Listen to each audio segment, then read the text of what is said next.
¿Sabías que muchas veces oramos de una manera que puede estar alejándonos de Dios sin darnos cuenta? Es un pensamiento inquietante, pero no estás solo.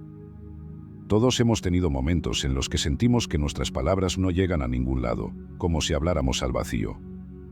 Pero, ¿y si hubiera una forma diferente, más profunda y significativa, de comunicarnos con Dios? Jesús nos dejó una guía transformadora para hacerlo, y eso es lo que vamos a explorar hoy. Imagina por un momento estar entre los discípulos de Jesús, viendo cómo se alejaba para orar. No era solo un ritual, era una conexión tan íntima y poderosa con el Padre que todos podían sentirlo.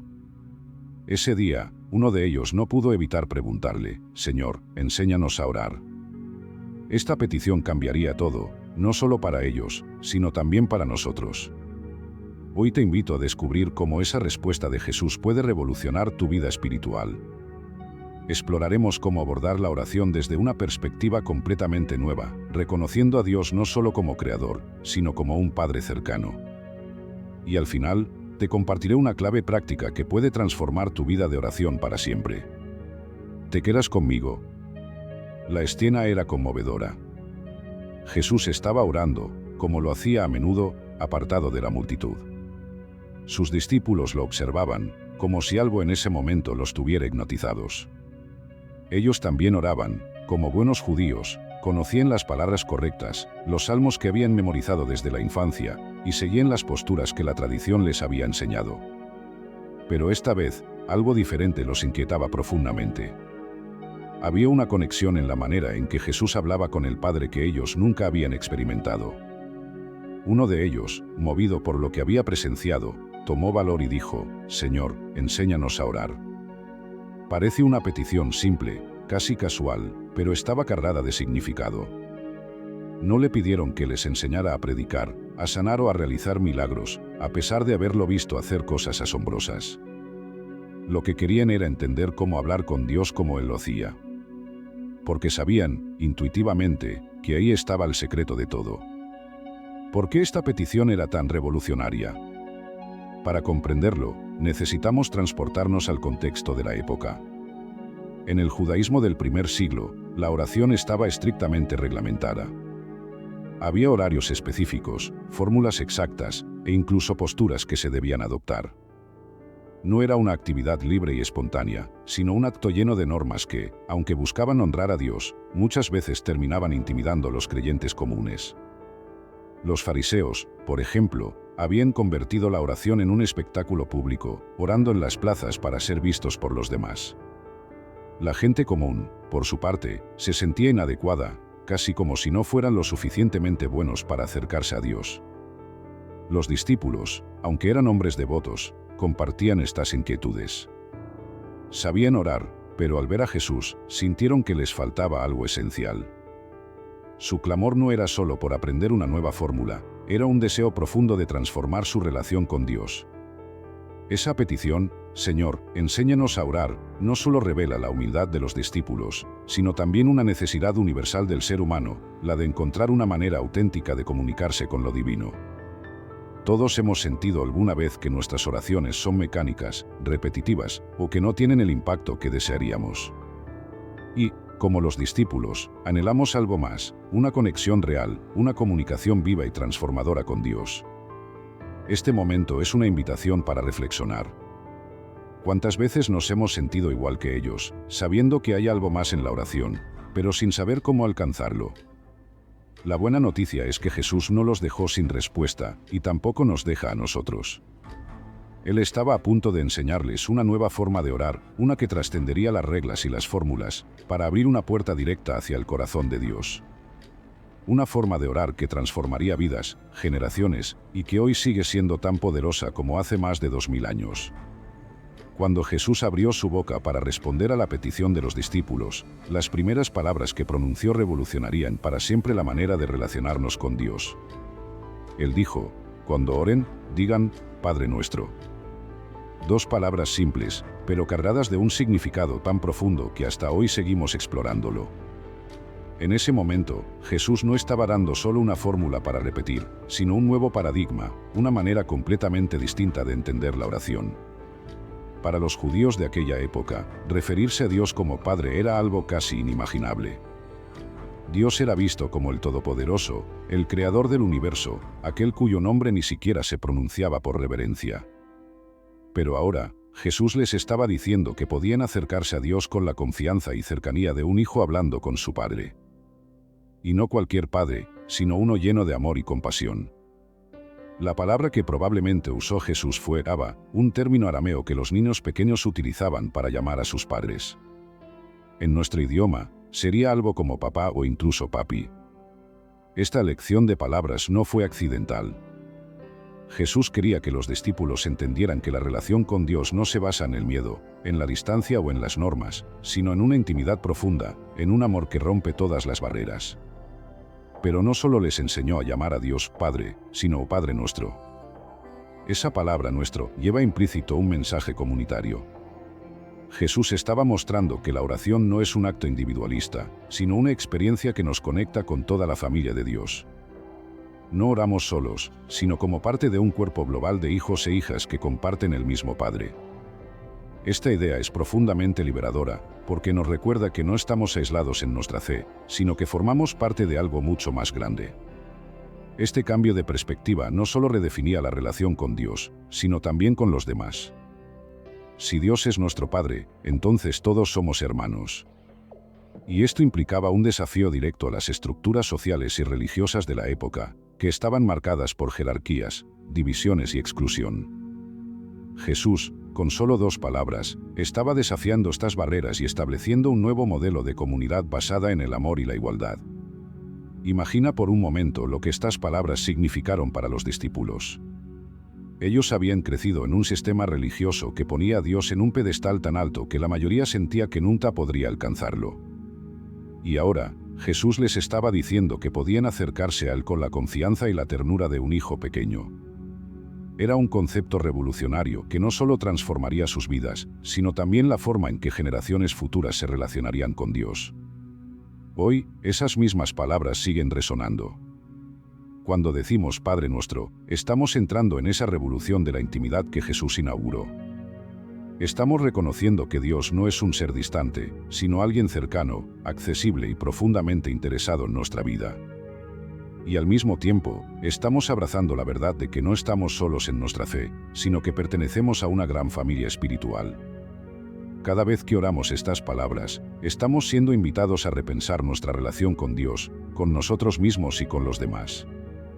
Estamos entrando en un espacio donde la distancia se disuelve y el amor se convierte en el eje central de nuestra existencia.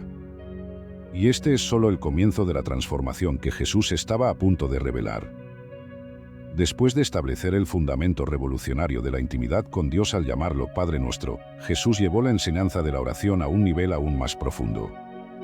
Ahora, quería mostrarles a sus discípulos que la oración no era solo una manera de pedir cosas, sino un acto de alineación con las prioridades eternas de Dios. Y así introdujo las 3 primeras peticiones: santificado sea tu nombre, venga tu reino, hágase tu voluntad así en la tierra como en el cielo. Estas palabras revelan el corazón mismo del propósito divino. Jesús les enseñó que antes de presentar nuestras necesidades personales, debemos centrar nuestra atención en quién es Dios y en lo que Él está haciendo en el mundo. Es como si dijera, primero enfoquemos nuestras oraciones en lo eterno, y luego en lo temporal. Este orden no es casual, refleja las prioridades del reino de Dios. La primera petición nos invita a reconocer la santidad de Dios. Santificar significa apartar algo como sagrado, como digno de reverencia y respeto. Jesús estaba enseñando que nuestras oraciones deben comenzar con una proclamación de quién es Dios, santo, perfecto, incomparable. Esto no es solo una declaración, sino un compromiso. Estamos pidiendo que la santidad de Dios sea evidente en nuestras vidas, en nuestras palabras y en nuestras acciones. Imagina cómo sería el mundo si cada vez que oráramos, nos detuviéramos primero a reflexionar sobre la santidad de Dios. Este enfoque cambia nuestra perspectiva. En lugar de empezar con nuestras preocupaciones, recordamos quién está al otro lado de nuestra oración, un Dios soberano y santo, pero también cercano y amoroso. La segunda petición nos lleva directamente al corazón de la misión de Jesús, el reino de Dios. Este reino no es un lugar físico, sino el reinado activo de Dios en el mundo, donde sus valores, su justicia y su amor prevalecen. Cuando oramos «Venga tu reino», estamos pidiendo que los propósitos de Dios se cumplan aquí en la tierra, tal como lo son en el cielo. Esta frase nos desafía a mirar más allá de nuestras propias necesidades y a enfocarnos en la obra de Dios en el mundo. Es una oración de transformación, no solo para nuestro entorno, sino para nosotros mismos. Nos invita a ser participantes activos en la manifestación de ese reino. Cada acto de amor, de justicia, de perdón y de servicio es una pequeña muestra de ese reino que ya está entre nosotros y que esperamos en plenitud. Finalmente, Jesús nos enseñó a pedir que la voluntad de Dios se cumpla. Pero esta no es una petición pasiva, como si simplemente aceptáramos lo que suceda. Es una invitación a alinearnos activamente con los propósitos de Dios. Es un acto de rendición, pero también de confianza.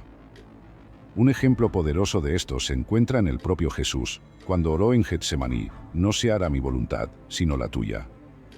En ese momento, estaba enfrentando la mayor prueba de su vida, pero eligió someterse a los planes de Dios.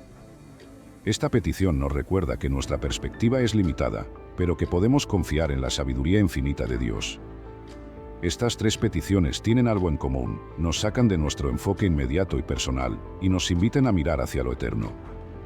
Al decir «así en la tierra como en el cielo», estamos pidiendo que la realidad del cielo, donde el nombre de Dios es santificado, su reino es supremo, y su voluntad se cumple perfectamente, se refleje aquí en nuestra vida diaria.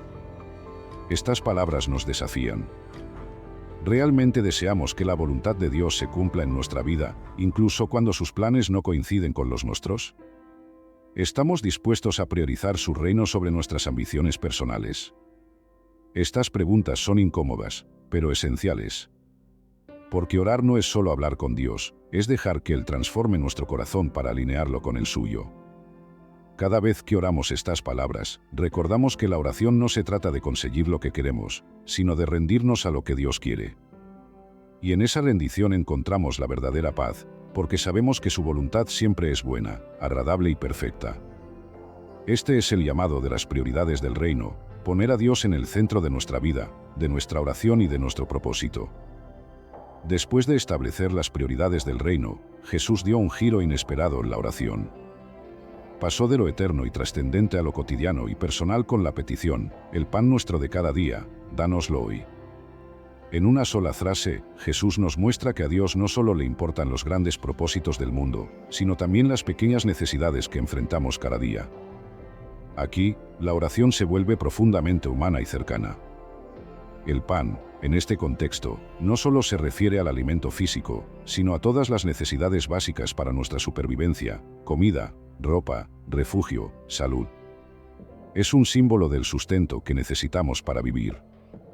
Jesús nos enseña a pedir ese sustento diario, reconociendo nuestra total dependencia de Dios.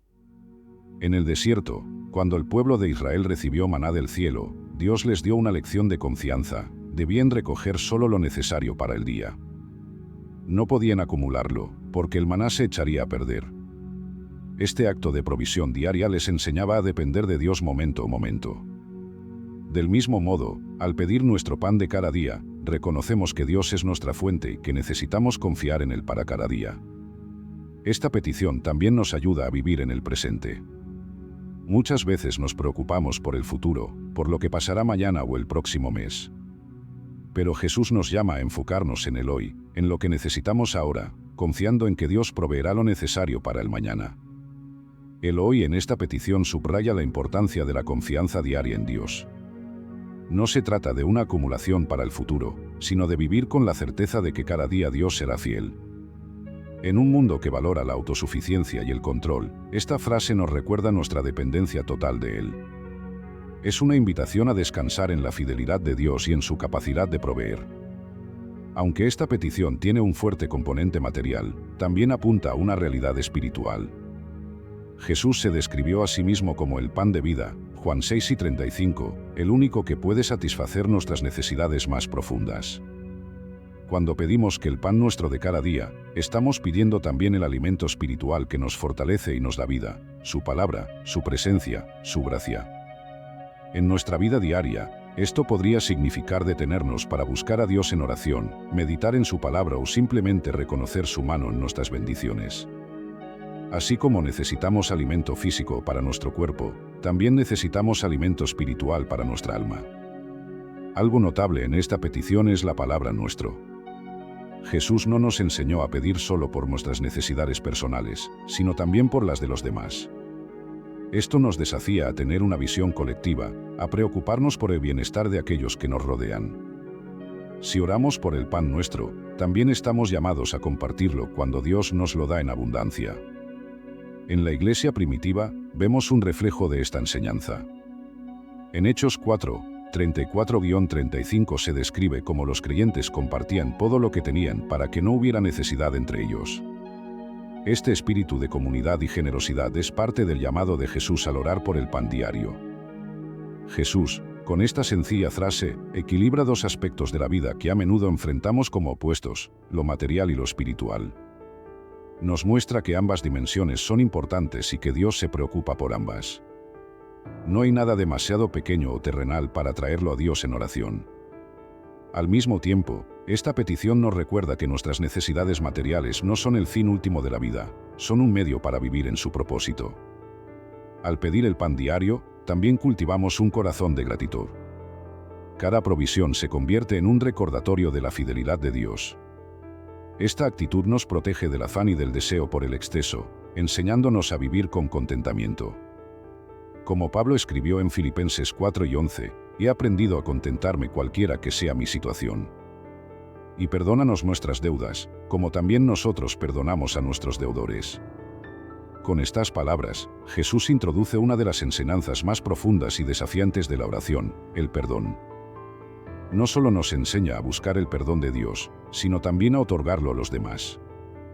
En este punto, la oración da un giro hacia nuestra dimensión relacional, mostrando que la conexión con Dios está profundamente ligada a la manera en que nos relacionamos con los demás. El término deudas no se limita a una deuda financiera. En el contexto arameo de Jesús, esta palabra abarcaba un espectro más amplio, incluyendo pecados, fallos y ofensas. Cuando pedimos a Dios que nos perdone nuestras deudas, estamos reconociendo nuestras fallas y nuestra necesidad de su gracia. Este reconocimiento es un acto de humildad, porque nos lleva a aceptar que, por nuestras propias fuerzas, nunca podríamos saldar la cuenta que tenemos con Dios. Pedir perdón a Dios no es solo un acto de arrepentimiento, es un acto de confianza. Sabemos que Dios es fiel para perdonar, como lo dice en Juan 1:9, si confesamos nuestros pecados, Él es fiel y justo para perdonar nuestros pecados y limpiarnos de toda maldad. En esta petición, nos acercamos a Dios con la seguridad de que su gracia es más grande que nuestras fallas. Aquí está el desafío. Jesús no separa nuestro perdón de Dios de nuestra disposición para perdonar a los demás. De hecho, establece una conexión directa entre ambos. Nos enseña que el perdón que recibimos está intrínsecamente ligado al perdón que ofrecemos. Esto no significa que el perdón de Dios dependa de nuestras acciones, pero sí que el corazón transformado por su gracia debe reflejar esa misma gracia hacia los demás. El perdón no es un sentimiento, es una decisión. Es elegir soltar el resentimiento, la amargura y el deseo de venganza, confiando en que Dios es el justo juez. Como dijo Pablo en Romanos 12:19, no os venguéis vosotros mismos, amados míos, sino dejad lugar a la ira de Dios. Al perdonar, estamos liberándonos de un peso que nos ata al pasado y abriendo espacio para la paz de Dios en nuestro corazón. Jesús no solo enseñó sobre el perdón, lo vivió. En la cruz, mientras sufría el rechazo y el dolor más grande, oró: Padre, perdónalos, porque no saben lo que hacen. Lucas 11:34. Este acto supremo de perdón es un recordatorio de que el perdón que otorgamos no depende de si la otra persona lo merece o no. Es un reflejo de la gracia inmerecida que hemos recibido de Dios. El poder del perdón se manifiesta en varios niveles. En el nivel personal, nos libera del peso del resentimiento y la amargura, emociones que pueden consumir nuestra mente y nuestro cuerpo. Numerosos estudios han demostrado que las personas que practican el perdón experimentan menor estrés y mejor salud emocional. En el nivel relacional, el perdón abre la puerta a la reconciliación y a la restauración de vínculos rotos. No siempre significa que la relación volverá a ser como antes, pero sí que podemos vivir en paz, libres de la carga del odio o el rencor. Y en el nivel espiritual, el perdón mantiene abierto el canal de gracia entre nosotros y Dios. Como Jesús dijo en Mateo 6, 14-15, si perdonáis a los hombres sus ofensas, os perdonará también a vosotros vuestro Padre Celestial. El perdón es uno de los distintivos más poderosos de quienes viven bajo el señorío de Cristo. Es una muestra tangible del carácter de Dios en nosotros. Cuando perdonamos, estamos demostrando que hemos entendido y recibido la profundidad del amor y la gracia de Dios. Esto nos conecta con las palabras de Pablo en Colosenses 3:13, perdonándoos unos a otros, si alguno tiene queja contra otro. De la manera que Cristo os perdonó, así también hacedlo vosotros. Es importante notar que el perdón no es solo un acto de obediencia, es un regalo que nos damos a nosotros mismos. Guardar rencor es como beber veneno esperando que la otra persona se vea afectada. El perdón, en cambio, nos libera de esa carga emocional y nos permite avanzar con libertad y paz. Perdonar no siempre es fácil. Hay heridas profundas, traiciones, injusticias que parecen imposibles de superar. Pero el perdón que Jesús nos enseña no depende de nuestras propias fuerzas. Es un acto sobrenatural que fluye del Espíritu de Dios en nosotros. Es por eso que podemos orar: Señor, ayúdame a perdonar, como tú me has perdonado. Al incluir esta petición en la oración, Jesús nos invita a experimentar una transformación radical en nuestra relación con Dios y con los demás. Nos recuerde que la gracia que recibimos no debe detenerse en nosotros, sino fluir hacia quienes nos rodean. El perdón no es solo otro mandamiento, es una clave para la libertad personal, la paz comunitaria y la armonía espiritual. Y cada vez que lo practicamos, estamos reflejando el corazón del Padre en un mundo que desesperadamente necesita más amor y menos odio. Y no nos metas en tentación, mas líbranos del mal. Con esta parte de la oración, Jesús nos lleva a enfrentar una realidad inevitable en nuestra vida espiritual: el conflicto con el mal y la constante lucha con nuestras propias debilidades. Pero también nos da la seguridad de que no estamos solos en esta batalla, y que podemos depender completamente de Dios para nuestra protección y liberación. Es importante entender que Dios no tienta a nadie. Santiago 1:13 lo deja claro: cuando alguno es tentado, no diga que es tentado de parte de Dios, porque Dios no puede ser tentado por el mal, ni él tienta a nadie. Entonces, ¿qué significa esta petición? Jesús no nos está enseñando a pedir que nunca enfrentemos desafíos, sino rogar que no seamos llevados a pruebas más allá de nuestras fuerzas, a situaciones donde nuestra fe podría fallar. Esta oración es un acto de humildad. Reconocemos que, por nosotros mismos, somos vulnerables. Es una súplica por la guía y la fortaleza de Dios para resistir las pruebas de la vida y no caer en las trampas del pecado. Al orar: no nos metas en tentación, estamos pidiendo que Dios nos proteja y nos sostenga cuando enfrentamos las dificultades inevitables de este mundo. Aquí la oración se intensifica. La palabra mal puede referirse tanto a las fuerzas del mal en general como a un adversario específico, el maligno. Jesús nos está enseñando a depender de Dios para nuestra liberación de cualquier ataque, trampa o influencia del enemigo. Esto no significa que viviremos una vida sin dificultades, pero sí que tenemos la promesa de que Dios está con nosotros en medio de ellas. El apóstol Pedro nos advierte en 1 Pedro 5:8 que vuestro adversario el diablo, como león rugiente, anda alrededor buscando a quien devorar. Sin embargo, esta realidad no debe llenarnos de miedo, porque también sabemos que mayor es el que está en vosotros que el que está en el mundo. 1 Juan 4:4. La petición de liberación es una declaración de confianza en el poder de Dios sobre el mal. Esta parte de la oración nos recuerda que la vida cristiana es una batalla constante. Como dice Pablo en Efesios 6:12, porque no tenemos lucha contra sangre y carne, sino contra principados, contra potestades, contra los gobernadores de las tinieblas de este siglo. Jesús no nos oculta la existencia de esta lucha, pero nos asegura que no estamos desamparados. Nos invita a confiar en el poder de Dios y a usar las herramientas que Él nos ha dado, como la oración, su palabra y la fe. Dios no solo nos da la fuerza para resistir la tentación, sino que también nos promete que nunca permitirá que enfrentemos pruebas más grandes de lo que podemos soportar. En 1 Corintios 10:13, Pablo nos asegura: fiel es Dios, que no os dejará ser tentados más de lo que podéis resistir, sino que dará también juntamente con la tentación la salida, para que podáis soportarla. Esta promesa es una fuente de esperanza y confianza cuando enfrentamos momentos difíciles. Jesús ya venció al maligno en la cruz. En Colosenses 2:15 se nos dice que despojó a los principados y a las potestades, y los exhibió públicamente, triunfando sobre ellos. Al orar líbranos del mal, estamos declarando esta victoria en nuestras vidas. No significa que nunca enfrentaremos ataques espirituales, pero sí que podemos enfrentarlos con la certeza de que Jesús ya ha ganado la batalla. Aunque dependemos completamente de Dios, también somos llamados a estar alerta. Jesús mismo dijo a sus discípulos en el huerto de Getsemaní: velad y orad, para que no entréis en tentación. Mateo 26:41. La oración es nuestra primera línea de defensa, pero también debemos ser intencionales en evitar situaciones que puedan ponernos en peligro espiritual. Además, Pablo nos exhorta en Efesios 6:11 a vestirnos con toda la armadura de Dios, que incluye la verdad, la justicia, la fe, la salvación, la palabra de Dios y la oración.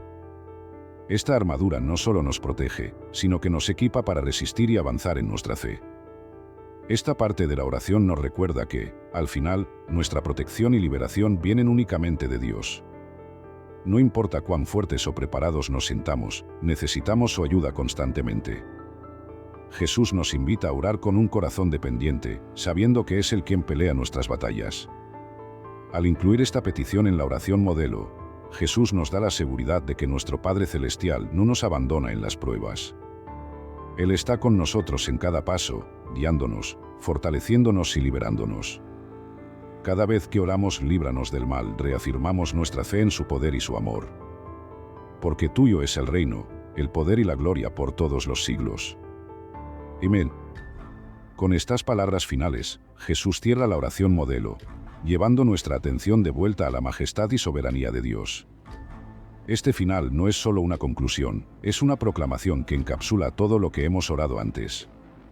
Es un recordatorio de que todo comienza y termina en Dios. Con esta frase, reconocemos que Dios es el soberano absoluto, el Rey eterno. Todo lo que hemos pedido, su santidad, su reino, su voluntad, su provisión, su perdón y su protección, se enmarca dentro de su dominio. Declarar que el reino le pertenece a Dios es afirmar nuestra confianza en que Él tiene el control de todas las cosas, incluso cuando nuestras circunstancias parecen inciertas. Este reconocimiento nos da esperanza. En un mundo lleno de caos y sufrimiento, podemos descansar en la certeza de que el reino de Dios es eterno y su victoria final es segura.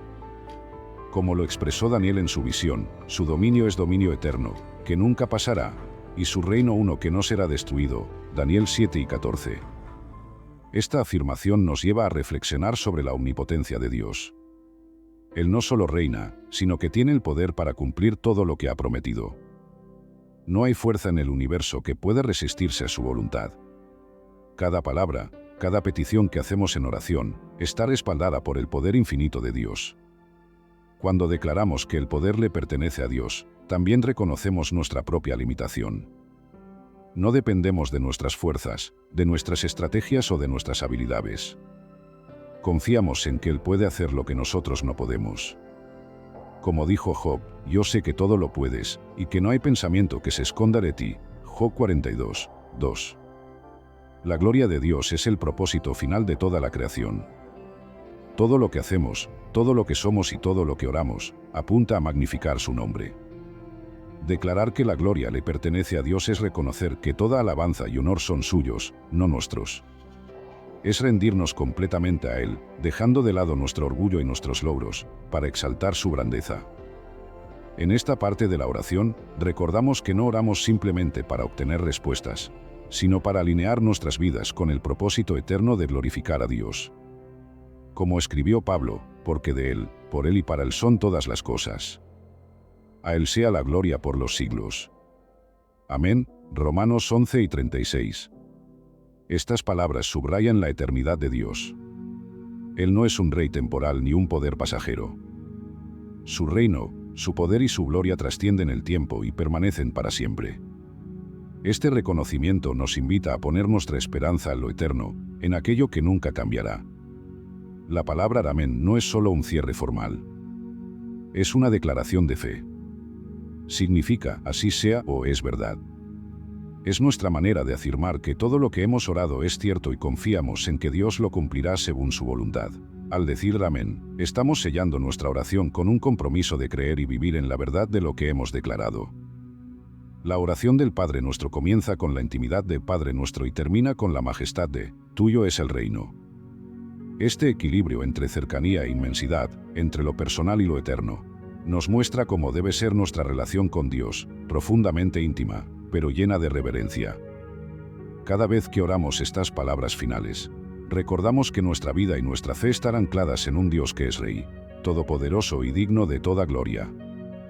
Esta conclusión poderosa no es solo el fin de una oración, sino el principio de una vida vivida en adoración y entrega total a aquel a quien pertenece todo. La oración del Padre Nuestro no es solo una guía para orar, es un mapa completo para nuestra vida espiritual. Cada frase contiene principios eternos que nos invitan a transformar la manera en que nos relacionamos con Dios, con los demás y con nosotros mismos. Pero, ¿cómo llevamos esta oración de las palabras a la práctica diaria? Aquí es donde la enseñanza de Jesús se vuelve profundamente personal y relevante para cada uno de nosotros. La oración comienza con las palabras Padre Nuestro, recordándonos quiénes somos en Dios. Esta simple frase tiene el poder de cambiar nuestra perspectiva. No somos huérfanos espirituales, no estamos solos en el universo. Somos hijos e hijas de un Padre amoroso que desea lo mejor para nosotros. Esto significa que, sin importar las circunstancias que enfrentemos, siempre podemos acercarnos a Él con confianza. En nuestra vida diaria, esta verdad puede reflejarse en cómo enfrentamos los desafíos. Cuando recordamos que Dios es nuestro Padre, dejamos de vivir con miedo y ansiedad, porque sabemos que Él tiene cuidado de nosotros. Las primeras peticiones de la oración, santificado sea tu nombre, venga tu reino, hágase tu voluntad, nos desafían a alinear nuestras vidas con los propósitos de Dios. Esto significa que nuestras oraciones no solo deben enfocarse en nuestras necesidades, sino también en lo que Dios está haciendo en el mundo. ¿Cómo podemos vivir estas prioridades? Buscando oportunidades para mostrar el amor de Dios a quienes nos rodean, trabajando por la justicia, sirviendo a los demás y dejando que nuestras decisiones reflejen su voluntad. Cada vez que ponemos a Dios en el centro, estamos participando en la venida de su reino. La petición por el pan nuestro de cada día nos invita a vivir en una constante dependencia de Dios. En un mundo que nos impulsa a ser autosuficientes, esta frase nos recuerda que nuestra provisión, tanto material como espiritual, viene de Él. Esto nos enseña a confiar en su fidelidad y a ser agradecidos por lo que tenemos. Aplicar esto en nuestra vida diaria puede ser tan simple como empezar cada día con una oración de gratitud. Confiar en que Dios nos guiará incluso en los momentos más inciertos. Cuando decimos perdónanos nuestras deudas, como también nosotros perdonamos a nuestros deudores, estamos enfrentando uno de los mayores desafíos de la vida cristiana, practicar el perdón. Este principio no solo nos libera del peso del resentimiento, sino que también nos conecta con el corazón de Dios. Al perdonar, reflejamos la gracia que hemos recibido. En la práctica, esto significa hacer el esfuerzo consciente de liberar las ofensas, incluso cuando no sentimos ganas de hacerlo. Es una decisión que transforma nuestras relaciones y nos acerca más a la paz que Dios desea para nosotros. La petición no nos metas en tentación, mas líbranos del mal nos llama a vivir en vigilancia espiritual. Aunque confiemos en que Dios nos protegerá, también tenemos la responsabilidad de alejarnos de las situaciones que pueden debilitarnos. Esto implica tomar decisiones sabias, rodearnos de personas que fortalezcan nuestra fe y buscar constantemente la dirección de Dios. La conclusión de la oración, porque tuyo es el reino, el poder y la gloria, nos recuerda que toda nuestra vida debe apuntar hacia la gloria de Dios. Esto se traduce en vivir con un corazón de adoración, reconociendo que todo lo que tenemos y todo lo que somos pertenece a Él. Esto puede ser tan simple como agradecer a Dios en cada pequeño detalle del día, cantar alabanzas en privado, o buscar maneras de glorificarlo en nuestras decisiones y acciones. El Padre Nuestro no es solo una oración que recitamos de memoria, es una invitación a una relación profunda y continua con Dios. Nos desafía a orar de una manera que transforme no solo nuestras palabras, sino nuestra manera de vivir. Es un recordatorio constante de que nuestra fe no se trata solo de nosotros, sino de vivir para los propósitos de un Dios eterno y amoroso. Cada vez que oramos esta oración, participamos en un acto de fe y transformación. Estamos reafirmando nuestra identidad, alineándonos con el reino de Dios, confiando en su provisión, buscando reconciliación y descansando en su protección y soberanía. Es un mapa para nuestra vida espiritual que nunca pierde su relevancia. Hoy, la pregunta es, ¿cómo puedes aplicar estas verdades en tu vida? ¿Qué cambios pequeños o grandes puedes hacer para vivir según las enseñanzas del Padre Nuestro? La invitación está abierta. Jesús nos mostró el camino. Ahora, depende de nosotros caminar en él.